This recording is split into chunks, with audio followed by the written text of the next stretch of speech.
Running backs have been changing teams like crazy so far in free agency, and we're going to talk about it. Let's go.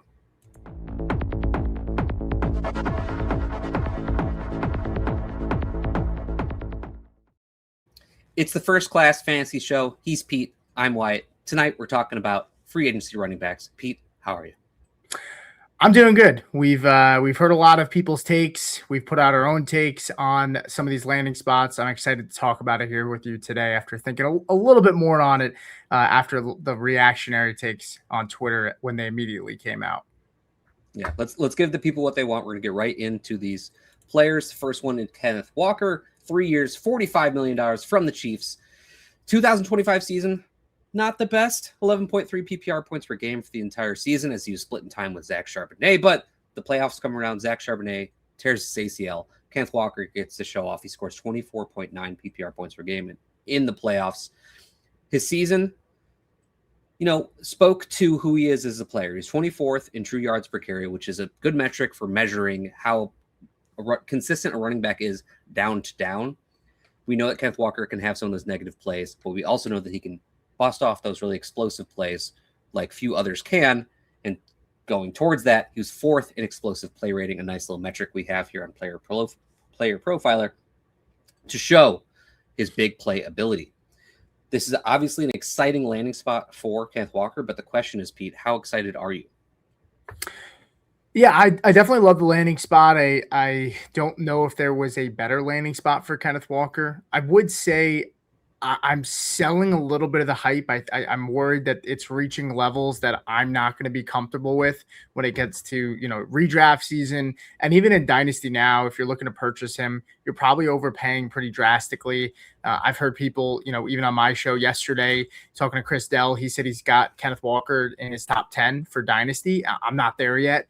I think with Kenneth Walker, it's always been, hey, we know this guy's talented, but he really hasn't put it together, especially for a 17-game season. But it is interesting, right? I mean, he's also always been in somewhat of a timeshare. Now he's in a role where he's going to be able to be a compiler because this Kansas City offense doesn't really have much behind him. It's really Bashard Smith. Isaiah Pacheco is out the door, and maybe they bring back Kareem Hunt, but that's really it. So I expect them to add something in the draft or another small piece in free agency, but there's also a lot of options that are dwindling. So he's going to have a chance to really be a compiler. And are we sure we're comfortable saying that he's going to be able to hold up as a compiler if he is that 3-down bell cow? And I'm just not so sure that I believe he can. So it's a wait and see. But I definitely think I'm selling the hype right now because we talked about it earlier, Wyatt. But I mean, this is a guy that's going in early to mid-second round in some cases for early best ball drafting. And that's a price I just can't touch right now. Yeah, I am very excited for Kenneth Walker on the Chiefs. I think he's extremely talented. I like this offense a lot. I expect Kansas City offense to always be among the best in the NFL year in and year out. I understand that last year wasn't ideal. I understand that Patrick Mahomes is coming off an injury. None of that really matters to me, if I'm being honest. I still expect this offense to be top of the league. Kenneth Walker to be in a good place to score a lot of points. They're going to add to this backfield.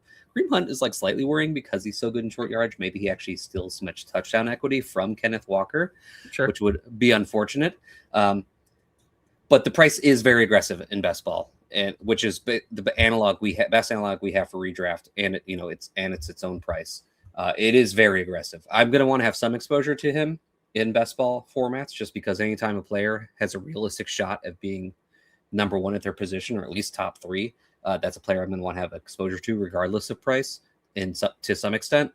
In Dynasty, I mean, I think you're right that buying is probably not an option. In fact, I know people are always going to say as soon as a player is good, they're a sell, but we're being honest, you could probably tear down from Kenneth Walker to some really exciting running backs right now that you couldn't do before. And if you could sell Kenneth Walker for a running back that is in the same tier he was already in, plus a second or whatever, it's probably a trade that I'm thinking about.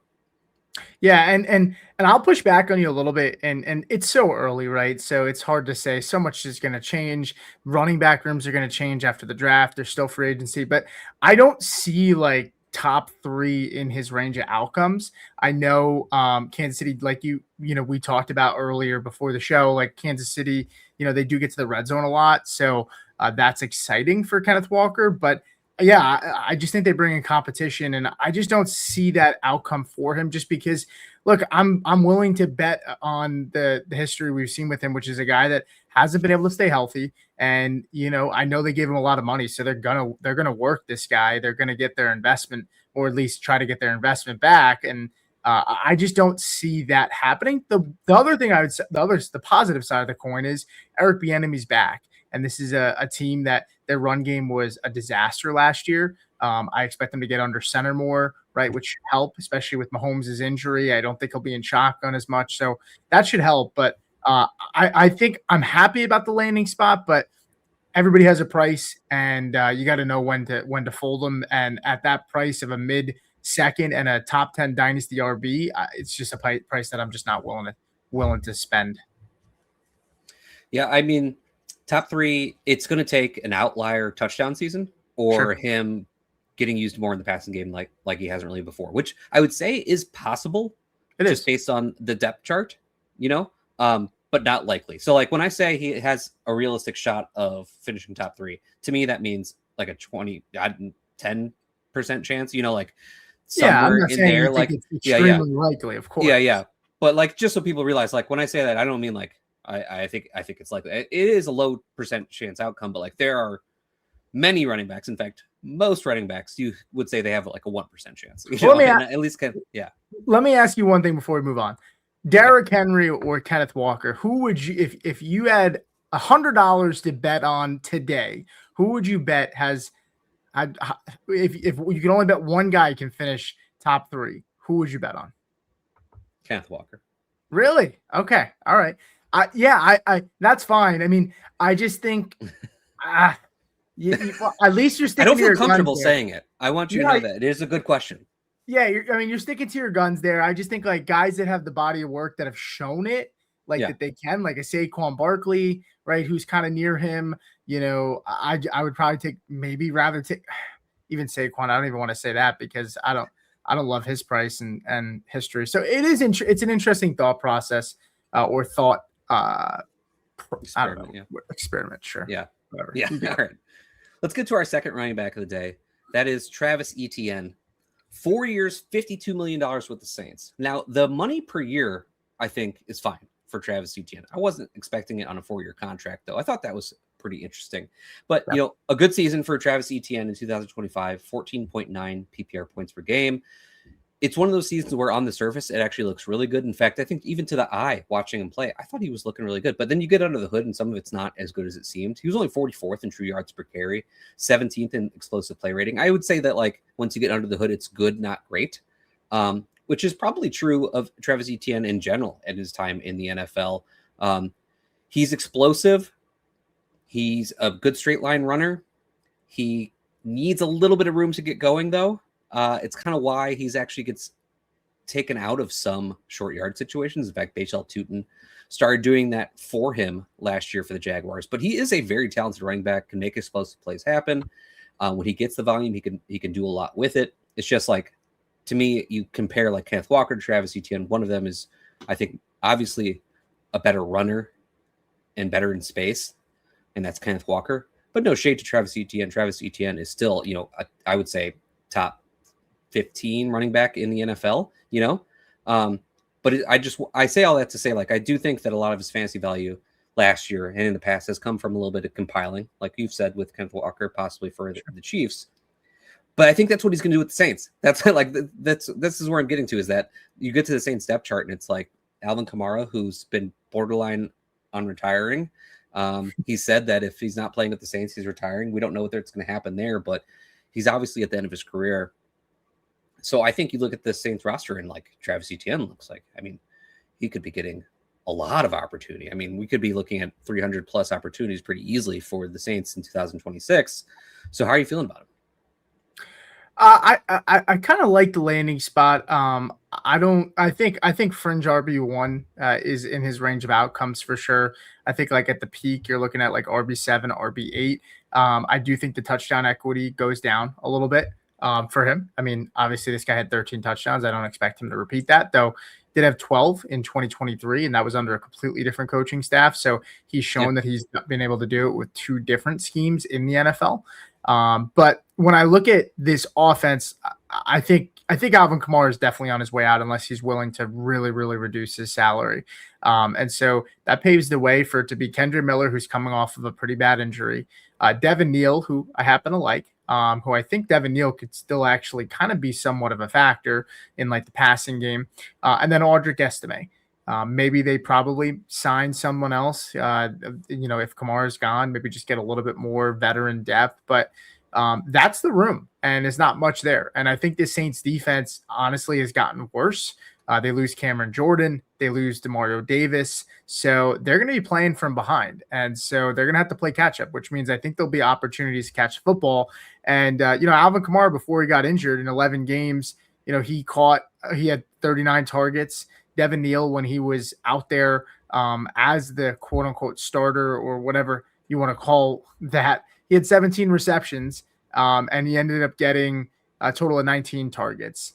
We've seen Kellen Moore. He's been able to get the running back position, the football in the pass game. We saw it with Ezekiel Elliott with his time in Dallas. We saw him with the Chargers. We even saw him, with Saquon Barkley and the Eagles. Like there was a decent amount. I mean, people were so concerned that first year with Saquon because they were like, is Kellen Moore, how's he going to use him? This is a team. Saquon's not going to catch enough passes. And granted, Saquon actually caught more passes this past year than he did the year with Kellen Moore, but he still caught around 39 to 40 passes. And so if Travis Etienne can get somewhere around that, right, and maybe loses, 5 touchdowns, moves from 13 to 8, I think you're looking at a fringe mid RB2 to fringe late RB1, like RB12 range. And then the high outcome is this offense is better than what we project. And they move the ball better in year 2, and he gets the goal line more, maybe does score more touchdowns, or maybe does have a rebound a little bit in the stuff rate at the goal line, and maybe catches a decent amount of passes. So I'm bullish on the landing spot. I don't think the ADP is going to go super high because I think people just hear the Saints and they just think it's kind of gross. But honestly, outside of the red zone opportunities, I think it's probably just as good of a spot than it is for Kenneth Walker. Outside the Kenneth Walker just has the Chiefs, Mahomes, and Andy Reid attached to it, but that run game has stunk, and that offensive line is still kind of shaky, So I'm definitely bullish on the ETN landing spot. I think right now he is trying to take a look on the spot here. I thought I had it up, but I want to say is he even in the top 12 for running back ADP right now? Why do you have that? He's been going end of third round. I don't know the RB number off the top of my head right now, but I know that he has been going about end of third round in drafts, which I think is appropriate. Once like the Cowboys and the Chiefs are off the table for landing spots, and then he's not returning to the Jaguars, which I actually thought was a fine place for him to just stick around with the Jaguars. I mean, the Saints is probably the next best option. This is a sending offense. Kellen Moore has always had top offenses. He runs a lot of plays, which we love for our fantasy players, and I think he's going to get a lot of the work. It'll be really interesting to see what they do after Travis Etienne, because Alvin Kamara could stick around. I could see him being a thorn in Etienne's side as a pass catcher. I don't think it would hurt Etienne too much because I think that Etienne would also be involved as a pass catcher too. I like Devin Neal to an extent as well. I think he's a really solid backup. And I mean that as a compliment. Like he can do a little bit of everything as a running back. So he's in a great spot for a team where if people go down, they know they can rely on him to do whatever. So I do like him. I think like fringe RB1 is appropriate for him. I think the price is appropriate right now. Before we move on, though, how are you feeling about him in Dynasty? Yeah, Dynasty, I think he's priced pretty well. I don't think the market's adjusted because I usually go off Dynasty Data Lab, which is startup ADP, and I don't think it's really quite adjusted to the news yet. It's probably best to check back in a week. You'll start to see guys really start to move from that. But I'm looking at where his startup ADP was right is right now, and you're looking at RB21. I would say he probably moves up right near Kyron and Cam Scadaboo at RB16, RB17, ahead of Javonte and Josh Jacobs possibly, and RJ Harvey. I think that's a fair price. If I would be fine, if you can get, if you need the running back help and you can give up like, anything in the back of the first, like a 108, 109, I'm okay taking that chance, especially if you're in a stingy league that doesn't move running backs with the uncertainty in this draft. And the truth is, I mean, I've been trying to trade for running backs with my firsts, not the older veterans, of course, but, reasonable guys. Because quite honestly, outside of Love, I mean, you start looking at these running backs and you say to yourself, like, if I'm a team that's has a lot of wide receivers and I can contend next year, but I'm a running back or two short, like you're not going to probably get that in this draft, like unless you really, really hit or get lucky and a guy has a couple spike weeks at some point in the year and helps you out, right? But it's very unlikely. So I think that's fair. Would you move like a 108 for Travis Etienne? Is that too high for you? I mean, even 107 might be okay if you really, really need it. Yeah, I'm probably going to be real loose with late first round picks this year for some people. I'm hoping that a lot of my league mates still have plenty of excitement for the end of the first round in this year's draft, and I can trade some away for some valuable players like Etienne. And the last thing with Dynasty, to tie a bow on him too, I mean, he's insulated, right, with a good play caller, with an offense that we think is starting to grow. And honestly, I think this team might go out and grab like a Carnell Tate, very, very possible. Yeah. And that only helps open up the offense even more. So I think insulation wise, it's a good landing spot for the future, not just this year as well. Yeah. We're going to take a quick moment to hear about the Player Profiler Dynasty Deluxe package, and then we're coming back. If you play in Dynasty, you need Dynasty Deluxe, our premium package for Dynasty Leaguers. We rank over 300 players, updated every week, all year long. And there's a win now mode and a rebuild mode with Superflex and tight end premium controls. And a Dynasty League sync where you can say, sync down all of my sleeper teams, all my FFPC teams, and then you can browse around your leagues for who has needs, and then you can use our trade finder to see what kinds of trades are happening in leagues that are similar to the one I want to do. Then you can analyze trades using our trade analyzer, which balances the lifetime value, which includes pick values out to like 2028. All of that plus the rookie guide, $25 value is included. So if you're just in one Dynasty League, Dynasty Deluxe is well worth it. And use your host's promo code, and you can bump up to all in and get $25 off. Back here on First Class Fantasy with Pete and Wyatt, talking about free agent running backs. And now we're on to J.K. Dobbins. 2 years, $20 million from the Broncos. I wasn't quite expecting that much money for J.K. Dobbins, just given his history. But he was playing well for the Broncos last year. So I guess it's no surprise that they wanted to bring him back and, pay him a decent amount of money to come back. Played just 10 games though, because in true J.K. Dobbins fashion, he did get hurt and missed the end of the season. Before he got hurt, he was 7th in true yards per carry. He was 7th in explosive play rating. He was doing exceptionally well as a runner. With that said, 11.6 PPR points per game. Not, breaking any banks there with the points per game, but that's because he wasn't really involved as a pass catcher too much. That was the rest of the running backs, and I expect that to be RJ Harvey this season. But I do expect to get similar to what we were getting from him last year, this year. And he's still cheap because he's J.K. Dobbins and everyone expects him to be hurt. And he just signed his contract, so people need to catch up to the ADP, even though he was going to get signed somewhere for sure, It seems like that back-to-back years now, you look at 2024 where he was even better, like it was obvious a team was going to pay him to come play for them because he is still really talented and they can get him on the cheap because he's not worth as much since he has the injury history. He finally gets a nice payday here for the Broncos. Pete, your Broncos, how are you feeling? Yeah, I mean, it's nice to see him come back. I think best case scenario for both guys, him and RJ Harvey, this is we visually saw what this looks like last year. So we can visually project it to look pretty similar this year. I think that they're not going to mess around with Harvey if he's having issues running between the tackles. They'll continue to use him in the pass game, but they'll continue to ride the J.K. Dobbins hot hand, if Dobbins is moving and grooving, and that's why they brought him back, right? And it's really a 1 year like kind of deal with another year option. I think he gets most of his guaranteed money this year, so they really could just not bring him back next year. But it has incentives to bring it up to 20 million. If he hits some thresholds, I think it's like over 1,000 all-purpose yards in the season or 1,200, something to that effect. But Dobbins. Yeah, I got to be honest with you. His ADP does not reflect where it's going to be. He's sitting right now at RB 37, at least on underdog ADP. And then we'll get to Dynasty Outlook in a second. But on the underdog ADP, I expect him to probably jump 30, 40 spots. I think that's fair because we talk about it, but this running back position drops off a cliff. And I think he's probably going to go somewhere closer to that David Montgomery, Jalen Warren range, which is like pick 77, around there where, it's RB 26, RB 27, RB 28, maybe behind like Ramondre Stevenson, who's at 28.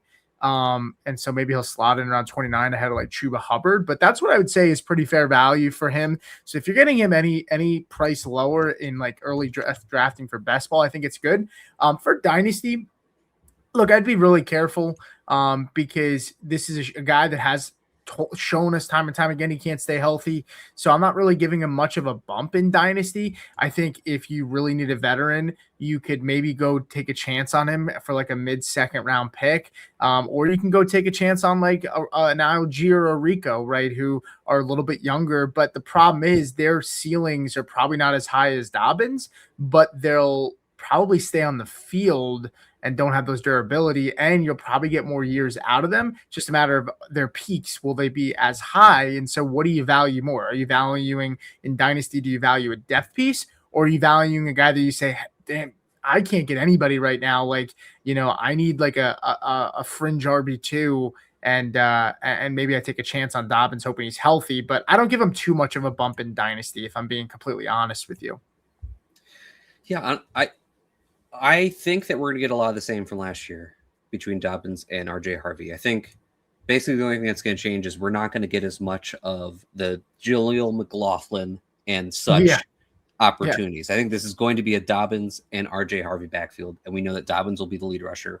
Harvey will be the lead in the passing game. And I think Dobbins' projection should be similar to what he was scoring last year. For Dynasty, that isn't worth a second-round pick to me. Because you could use that second-round pick to do better than Dobbins, mainly. I agree. But he's also one of these weird running backs where that's what someone's going to ask from you if you wanted to go buy them. Like, they're just not going to settle for less, right? Why would they? They'll just take the points. So if you want to buy Dobbins in Dynasty, he's one where you have to get a little bit different with it. He's someone you're going to have to try and like tier down to, or, you make a wide receiver trade where you try and make it even by adding Dobbins in on their side, something like that. His price for seasonal leagues, I'm very interested in. I thought his price has been pretty fantastic, honestly, to this point. And now we just have to watch how far does it rise. Let me ask you real quick before we move on. Where's the price in seasonal leagues where he reaches where you start to back off? Yeah, I would probably say backing off would probably get to close to like the 60s. Like right behind that DeAndre Swift area. You got guys like Marv, Cortland Sutton, Jordan Tyson, a lot of the heavy hitters at quarterback with Joe Burrow, DJ Moore's right there.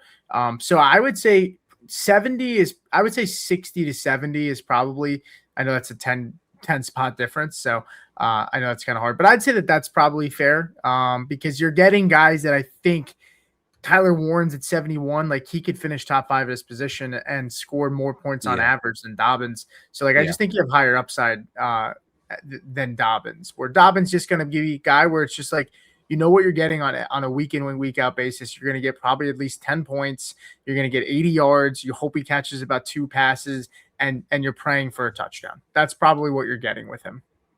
Yeah. If he gets into the 6th round, I'm off. As he's heading up to that 6th round, I'm still going to want to be in some.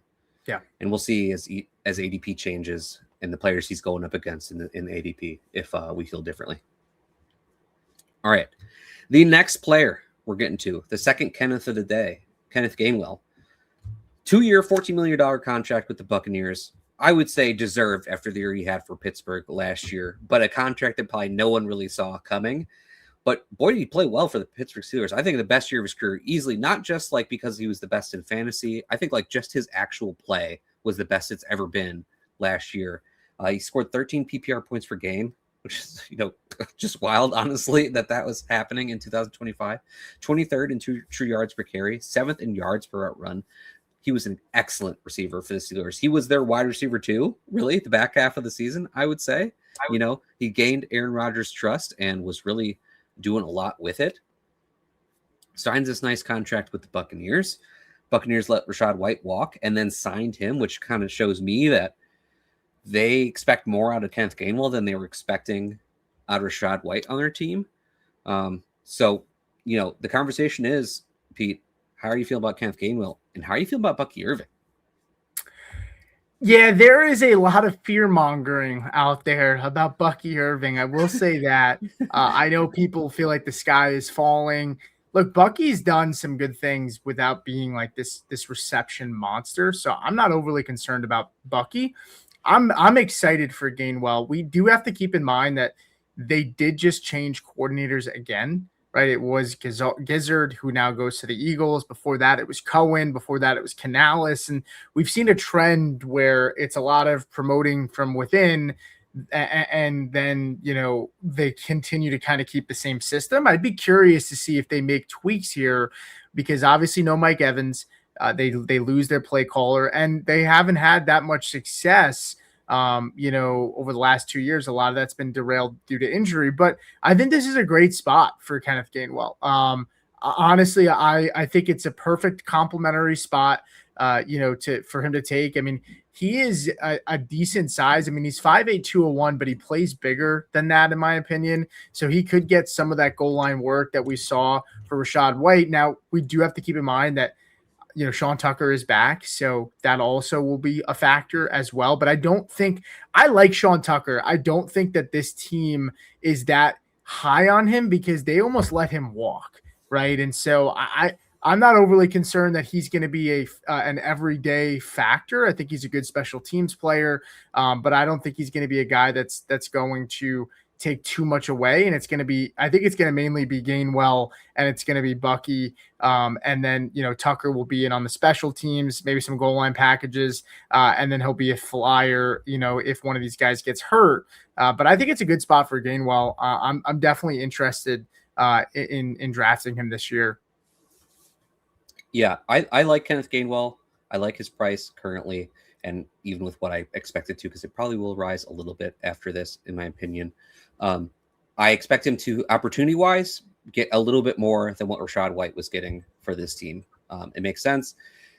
Also, everybody out there, this does not affect Bucky Irving's pass catching because Bucky Irving never played third downs to begin with, and Kenneth Gainwell is likely to do that for the Buccaneers, but that doesn't affect Bucky. Bucky gets his targets because he gets plays drawn up for him in the passing game. That's how he gets those. So it doesn't affect him there. I think the squeeze for Bucky Irving is if Sean Tucker retains that goal line role that he earned last year. But to your point, new coaching staff, right? So it's not a set in stone. If the coaching staff had stayed the same, I'd be very worried about Bucky Irving because he'd be getting squeezed in two directions possibly. That may not happen. I'm still a little bit off of Bucky in general anyways, because I'm afraid that because of how last year went, staff is going to be afraid to give Bucky Irving the 3-down workload he had at the end of his rookie season over a full season, which I think like they went into 2025 planning to do that. He got hurt early, missed time, came back, and then didn't have the same role he did before. And I'm afraid like coaches learned a lesson with Bucky that we can't actually give him that large workload because he is a smaller running back, So I'm a little bit afraid of that in general. And Bucky's price has been pretty aggressive, in my opinion. I think there's a lot of anchoring to that rookie season, which, I mean, don't get me wrong, their rookie season was fantastic. Like Bucky Irving is really talented. Sure. I just think maybe he should be, a 15 opportunity a game player instead of 20 opportunity per game player, and what does he get from that? So Bucky Irving, a little bit overdrafted, in my opinion. We'll see what happens with his price. I like Kenneth Gainwell's price a lot. And I'm really going to be paying attention to what the coaching staff is thinking with Sean Tucker. Yeah, 91 targets, by the way, this team to the running back position last year.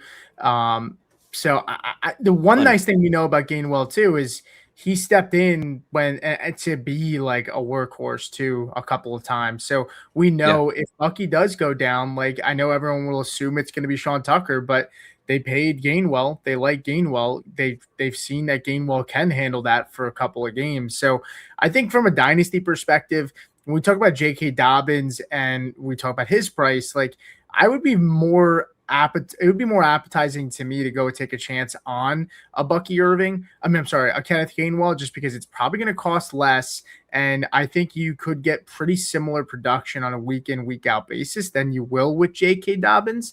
And it's probably going to cost less. And it gives you a nice depth piece. So I think it's stock up for Gainwell, who right now, Wyatt, is the running back 37 in startup ADP. He goes pick 150. So you're talking about a guy that's like past round 12 in dynasty startups, and his rookie cost projects to be somewhere around like the 205.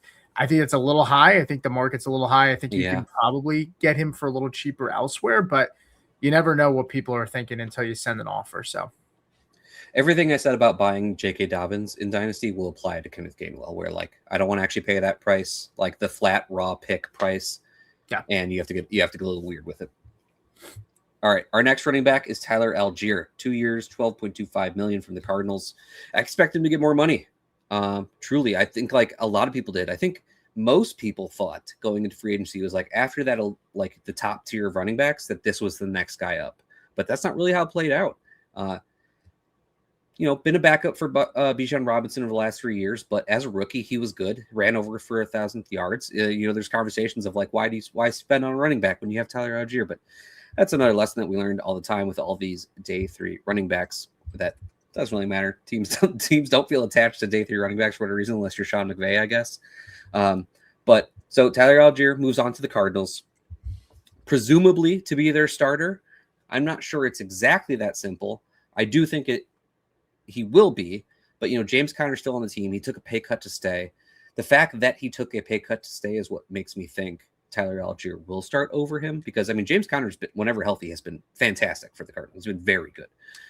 And that's why I just say like maybe it's not so simple, because if like James Conner's healthy, I'll be honest, like I would expect James Conner to outplay Tyler Allgeier, but with the money coming into play, I think that Tyler Allgeier will be the starter. What does that mean? Not that exciting, really, for Cardinals running backs. I think the biggest takeaway from these moves is that Trey Benson is dead, and that you shouldn't be holding out any hope for him at this point. But do you have any faith in Tyler Allgeier this season for the Cardinals? I do, but I don't think it's very high. I mean, at the highest, you're talking about a low end RB2 at the ceiling for him, in my opinion. Yeah. He joins his staff and Mike LaFleur, and let's talk about Mike LaFleur for a second, and let's go back to his history, where he comes from. Right, he comes from the Packers, who relied heavily in a one-back system, right, with his time with the Packers before he came to the Jets. It was really Josh Jacobs' show, right? And then prior to that, he was with the Jets, and it was really that they leaned on one running back with Breece Hall in his short stint there. And then prior to that, it's you also just look at the tree in general, right? And he comes from that Sean McVay tree, right? They coach together. He comes from that Kyle Shanahan tree, and it's a lot of like one back work. Does that change? Do we see a change here in LaFleur and the mindset, or does he stay a little bit similar to the tree and the guys that he's worked with? I don't know, right? But when you look at last year, right, 3.59 yards per carry, 8 rushing touchdowns, he really was very good when it comes to punching it in and making the most out of his opportunities down at the goal line. But it wasn't like he was popping off the tape. When he was getting his touches, he doesn't catch the ball a lot in the receiving game. 14 catches last year. So this is purely a handcuff play. I'm with you, and I will gladly draft James Conner if he's going behind Tyler Allgeier. In drafts, and from a dynasty perspective, I've tried to pull Tyler Allgeier. I tried to trade for him, which is always a no-no for me, but I was so desperate that I was hoping he'd get a good landing spot. And I was like, I'm going to take the chance, and I didn't get him. But people are asking for same thing we talked about before, like a mid-second round pick. And I'm just not paying that for Allgeier, who's pretty much a glorified handcuff at this point, unless he breaks out and becomes something that we haven't seen. But at 25.9 years of age, turning 26, I just don't see that at this point in his career. And he's a glorified handcuff. If you got him, it's good depth, but I'm not trading for him unless he's a throw-in in a deal. So for that reason, I'm kind of out. Yeah, he's a very consistent chunk play runner, but very little explosivity in his game. You're not going to see a lot of 20-yard runs and bigger than that from him, but he's going to consistently get 5 yards carry to carry, and that there is value to that. My biggest problem is just this Cardinals offense, and what is it? And if it resembles anything like last year, which, hey, we love the passing game, but there wasn't much for the running backs, and if we're going to talk about who's going to be a third down back for the Cardinals, it's not Allgeier. So what's the fantasy opportunity actually for him on the Cardinals? It's not that exciting to me. So he's a player I'm really just kind of off. Like if we're looking at the early best ball ADP, like we've been referencing, he's kind of going as like a mid to late RB3 in drafts. I guess it's a fine price, like could he walk into 8 touchdowns on this team and like end up being worth that?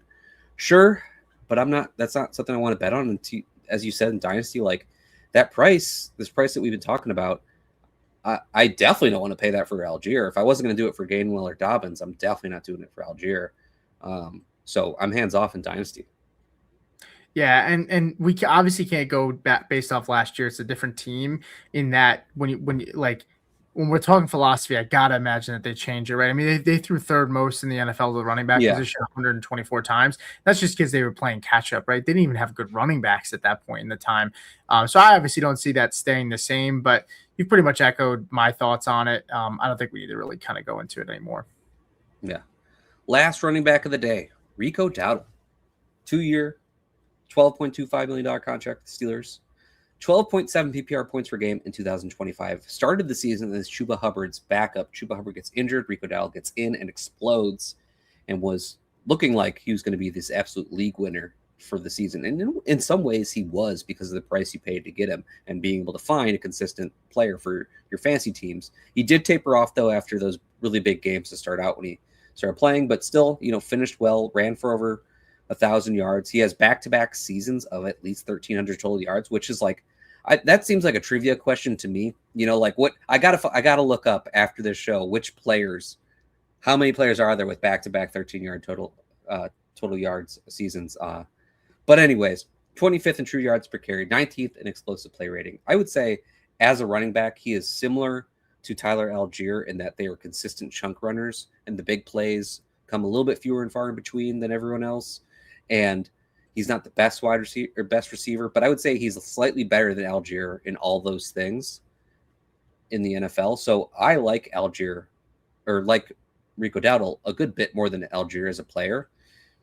But the Steelers is an interesting landing spot because we're coming off this year of Kenneth Gainwell there with Jaylen Warren, where Jaylen Warren actually kind of became their hammer for the most part. Whereas before he was that like third down back plus. Does Jaylen Warren go back to that like third down back plus with Rico Dowdle in here? Because obviously Rico Dowdle is much better as a running back than he is a receiver. How do you think this is going to shake out for them? I think this is an A+ landing spot for Rico. It's hard to imagine a better spot for him. I look at this. Rico Dowdle showed us that he can catch the football. He can be an early down back as well. And it was promising. And look, Jaylen Warren is going to be a thorn in the side. I mean, there's a good chance Jaylen Warren is this starting running back and gets more touches this year. But I think Aaron Rodgers is coming back. And when you look at what this offense did, sure, it's Mike McCarthy now, so it's a new play caller here, but this offense threw to the running back position second most in the NFL. Kenneth Gainwell had 85 targets last year. Jaylen Warren had 45. And so that just also goes to show that this team, Gainwell was just a superior receiving back last year, but at the end of the day, I mean, they still like we're more than happy to give him double the amount of targets as Jaylen Warren last year. And so that doesn't make me feel like, hey, Warren has a grip on the receiving work here. Dowdle showed us he can be a guy that's going to catch the football. Last year we saw him with 50 targets, 39 catches, 297 yards. So he can handle that like 35 to 40% of the RB target share, even 50% or more, I think would be fine. So I think it's a phenomenal fit with Mike McCarthy. I'm excited for it. This is the guy that when we talk about these last three guys, we talk about Dobbins, we talk about Allgeier, we talk about Rico. Rico is the guy of the three that I would be willing to spend the most on to go acquire in Dynasty, just because I like the fit with Mike McCarthy. I think Mike McCarthy is going to make this offense better. I think Aaron Rodgers is coming back. And I think Rico is a guy that will – I don't think people are going to be in love with the landing spot because Jaylen Warren's there. They think of Rodgers. They think of this gross Steelers team, but their offensive line's another year older. They have a lot of young guys there. Rodgers is another year there, I think. And I think McCarthy's going to elevate this team on offense at least. And I think it's a great fit for Rico. So I'm in on the price to buy him in Dynasty. And I'm excited about this landing spot. I really appreciate your excitement for Rico Dowdle as a guy who's been in on Rico Dowdle for 2 years straight now, basically. I'm a little bit apprehensive with the current price and landing spot because I think that there are a lot of outcomes to this backfield that could happen. Sure. I do think the connection with Mike McCarthy matters for Rico Dowdle because there's the familiarity there. Yep. But it really just would not surprise me if anything happened amongst this backfield. With that said, like of these last three players we were talking about, how you said, you'd be most aggressive on Dowdle when comparing to Allgeier and Gainwell. I do feel that way because I think if you look at these three, who could have the best role amongst the three without an injury happening to someone else around them? I think that's Rico Dowdle because I think he's the only one of the three who could potentially have a 3-down role without an injury to anyone around him. I think that's unlikely. I think it's a lower percentage chance, but I don't think that's happening for Gainwell at all. I don't think that's happening for Allgeier at all. Even if James Conner gets hurt again, like I don't think Allgeier is picking up third downs. I don't think it ever happens for them. It's tough for them. Rico Dowdle, though, he could. Mike McCarthy, that familiarity really matters.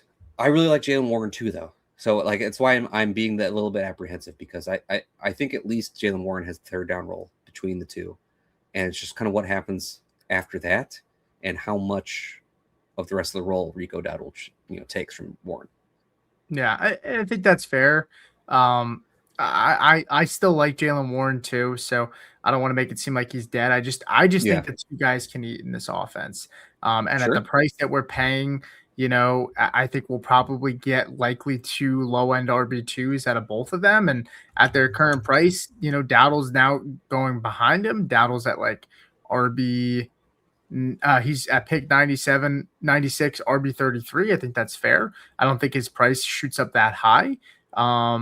Honestly, at all. I don't even it might not even move higher than that, especially in ADP for redraft and Dynasty purposes. I think this kind of just shows I don't think you're gonna have to spend a lot on him. Let me ask you, J.K. Dobbins, Rico Dowdle. J.K. is going behind Rico right now. Who would you if both guys are same price, who would you take? Because I'm taking Rico. You talked about the injury thing. Rico can catch the football and he can also run the football, right? And he's not going to rely on an injury. With Dobbins, we kind of got a feel for what his role was last year, and it was somewhere around 11 points per game. It's a really interesting question because I think J.K. Dobbins has the better chance of having the better day one role to start the season, but Rico Dowdle has the better chance of having the better role overall at some point in the season. If RJ Harvey gets injured, we don't expect J.K. Dobbins to get a bunch of receiving work. It's not really his game. It hasn't been in the NFL. I think he's capable of it, but it has not been his game in the NFL. And I don't think Sean Payton would do that anyways because it's Sean Payton. Yeah. So his base level, I think, is better than Rico, but his ceiling is lower. So I think that's a conversation you have to have with yourself and how likely you think the ceiling outcome for Rico Dowdle is.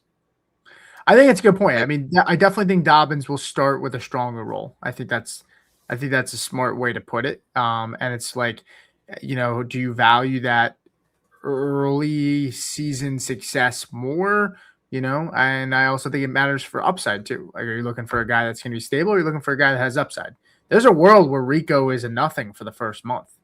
It's very possible. Where Dobbins is, a low end RB2 to start the year. No, and I realized I didn't actually give a straight answer, so I'll give it now, and that's I would take J.K. Dobbins. Ooh, just because of the wide range of outcomes for Dowdle. I recognize the ceiling, but I think at that point in the draft, I'm more looking for the stable RB2 that I think I can count on. Okay, I like that. All right, well, Pete, that's the end of this episode. I think as we got through these free agency running backs, I hope everyone out there enjoyed the show. Please like and subscribe if you have not done so yet. Sign up to FastDraft. Both of us have a code. You can use either one. Mine is Wyatt. Pete, what is yours? Mine is Nova. There you go. Sign up with our codes if you want. We would appreciate it. Like, subscribe, all those things. We'll appreciate all of you, and we'll see you next time.